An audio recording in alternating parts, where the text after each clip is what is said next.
two sides to bigotry, and there are no two sides to hatred. And if you choose to march with a flag that symbolizes the slaughter of millions of people, there are no two sides to that. The only way to beat the loud and angry voices of hate is to meet them with louder and more reasonable voices.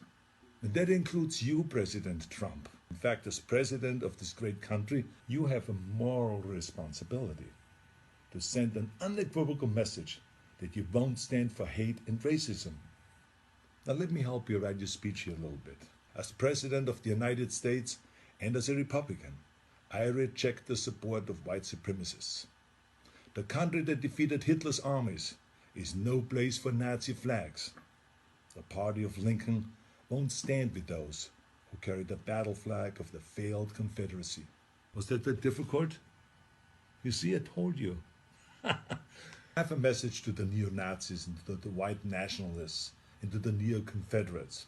Let me be just as blunt as possible. Your heroes are losers. You're supporting a lost cause. And believe me, I know the original Nazis. I was born in Austria in 1947, shortly after the Second World War.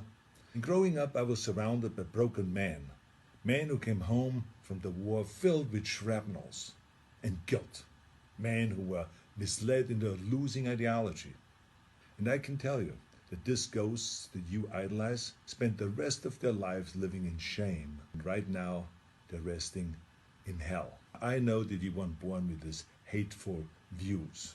No one is. But the truth is, it's never too late to make the choices, to learn and to evolve, and to understand that all human beings have equal value.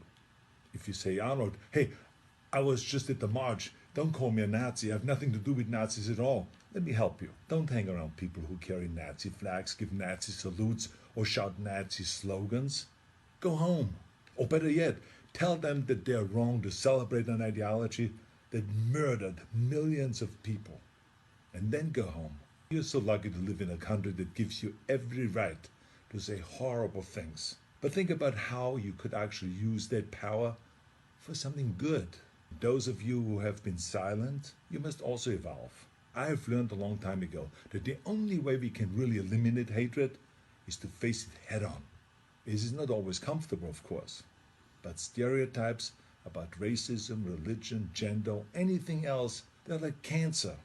If you had a tumor, you wouldn't quietly hope that it slowly disappears. You would sap the shit out of it with all the chemotherapy and cut it out and try every experimental treatment until it was gone. But this is no different. I mean, this is a difficult time for our country, of course.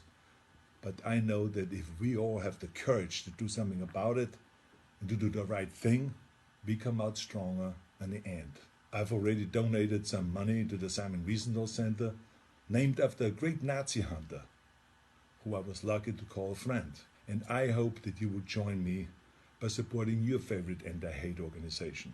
Let's all commit right now to leaving the terrible ghosts of the past in the trash heap of history. That's where they belong. Now share this video if you think that hatred has no place in America. Let's terminate hate.